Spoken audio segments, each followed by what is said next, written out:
చాలా మందిలో జుట్టు రాలే సమస్య ఎక్కువగా కనిపిస్తోంది. చిన్న వయసులోనే జుట్టు పలుచబడిపోవడం, ఎక్కువగా రాలిపోవడం వంటివి జరుగుతున్నాయి. పోషకాహార లోపం కూడా దీనికి ప్రధాన కారణంగా ఉంటోంది. శరీర ఆరోగ్యానికే పోషకాలు అవసరమని చాలామంది అనుకుంటారు. కానీ జుట్టుకు కూడా చాలా ముఖ్యం. మీరు తినే ఆహారంలో ఏ పోషకాలు సరిగా లేకపోతే జుట్టు రాలే రిస్క్ ఎక్కువగా ఉంటుంది. ఎలాంటి ఫుడ్స్ వెంట్రుకలకు మేలు అనేవి చూసేయండి.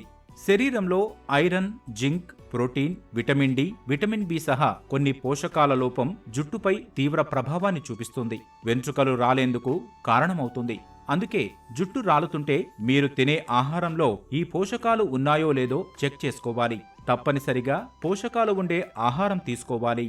కొన్ని రకాల న్యూట్రియంట్స్ మిస్ అయితే కనుక మన డైట్లో మనం తీసుకునే ఆహారంలో కొన్ని రకాల పోషక పదార్థాలు మనకు సరిగా అందనప్పుడు, అంటే ఇద్దరు డైట్లో లేకపోవడమో లేకపోతే మనం తీసుకున్నప్పుడు బాడీ పూర్తిగా అబ్జార్బ్ చేసుకోలేకపోవడమో, ఈ రెండిట్లో ఏది జరిగినా సరే మనకి హెయిర్ లాస్ ఉండేందుకు అవకాశం ఉంటుంది. హెయిర్ లాస్ ఎక్కువగా ఉన్నప్పుడు ముఖ్యంగా ఆడవాళ్ళలో ఫస్ట్ చెక్ చేయాల్సింది ఎనీమియా, అంటే రక్తలేమి ఆర్ ఐరన్ కంటెంట్ అనేది తక్కువగా ఉంటాం. సో ఐరన్ డెఫిషియన్సీ ఉన్నప్పుడు లేదా ఎనీమియా ఉన్నప్పుడు ఈ హెయిర్ లాస్ అనేది ఎక్కువగా చూస్తూ ఉంటాము. సో ఐరన్ డెఫిషియన్సీని కరెక్ట్ చేసుకున్నప్పుడు కొంతవరకు ఈ హెయిర్ లాస్ అనేది కరెక్ట్ చేయొచ్చు. ఐరన్ డెఫిషియన్సీ కరెక్ట్ చేసుకోవాలి అంటే ఎనీమియా లెవెల్స్ని బట్టి, అలాగే బాడీలో ఐరన్ లెవెల్స్ని బట్టి కూడా బ్లడ్ టెస్ట్ ద్వారా తెలుస్తుంది. దానిలో ఐరన్ లెవెల్స్ని బట్టి వీలుంటే సప్లిమెంటేషన్ తీసుకొని ఒక లెవెల్ వరకు తీసుకురావడము, ఆ పైన డైట్తో ఈ హెయిర్ లాస్ అనేది కంట్రోల్ చేసుకోవటము కుదురుతుంది. ముఖ్యంగా ఐరన్ డెఫిషియన్సీ ఉన్నప్పుడు ఐరన్ రిచ్ ఫుడ్స్ తీసుకుంటూ ఉంటే, నాన్ వెజిటేరియన్స్ అయితే అన్ని రకాల మీట్ ప్రోడక్ట్స్,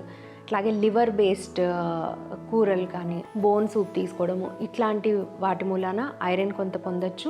అలాగే వెజిటేరియన్స్ అయితే కనుక ఆకుకూరలు ఎక్కువ తీసుకోవడము, డ్రైడ్ బీన్స్ అంటే మన రాజ్మా కానీ శనగలు కానీ ఇట్లాంటివి కూడా డైట్లో ఎక్కువ ఇంక్లూడ్ చేసుకోవడం వల్ల వాటి నుంచి వచ్చేటువంటి ఐరన్ కంటెంట్తో ఎనీమియా అవాయిడ్ చేసుకోవచ్చు.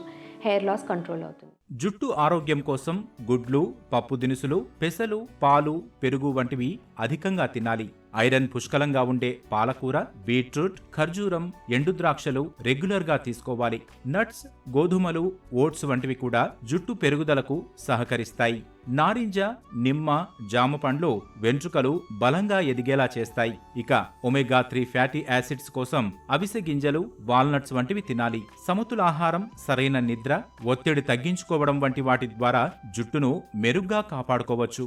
జింక్ ఒకటి, సెలీనియం ఒకటి, ఈ రెండు తక్కువైనా సరే, జనరలీ మనకి జింక్ కానీ సెలీనియం డెఫిషియన్సీ కానీ తక్కువ, బట్ ఈ డెఫిషియన్సీ ఉంటే కూడా హెయిర్ లాస్ అయ్యేందుకు అవకాశం ఎక్కువ ఉంటుంది. సో జింక్ వచ్చేసి జనరలీ నాన్ వెజిటేరియన్ ఫుడ్స్లో ఎక్కువ దొరుకుతుంది. అలాగే నాన్ వెజిటేరియన్ ఫుడ్స్ నుంచి వచ్చేటువంటి జింక్ త్వరగా మన శరీరంలోకి అబ్జార్ప్షన్ అనేది జరుగుతుంది. వెజిటేరియన్ ఫుడ్స్లో కూడా కొంతవరకు జింక్ ఉంటుంది, కానీ అది మనకి అబ్జార్ప్షన్ కెపాసిటీ కొంత తక్కువగా ఉంటుంది. కాబట్టి వెజిటేరియన్స్ కానీ వీగన్స్ కానీ, అంటే డైరీ ప్రోడక్ట్స్, ఎగ్స్ కూడా తీసుకొని వాళ్ళైతే ఖచ్చితంగా సప్లిమెంట్ అనేది తీసుకుంటే కనుక ఈ జింక్ మనకి డెఫిషియన్సీ రాకుండా అవాయిడ్ చేయొచ్చు. తద్వారా వచ్చే హెయిర్ లాస్ని కూడా కంట్రోల్ చేయొచ్చు. విటమిన్స్ విషయానికి వస్తే విటమిన్ ఏ కానీ, విటమిన్ డి కానీ, ఈ కానీ వీటిలో ఏది తక్కువైనా కానీ, అట్లాగే కొన్ని రకాల బి వైటమిన్స్ అన్నమాట, ఫోలిక్ యాసిడ్ కానీ నయాసిన్ అని ఉంటుంది, ఈ రెండిట్లో ఏది తక్కువైనా సరే హెయిర్ లాస్కి కారణమవుతుంది. బి విటమిన్స్కి వచ్చేప్పటికీ మనం గ్రెయిన్ ప్రోడక్ట్స్ ఎక్కువగా తీసుకున్న,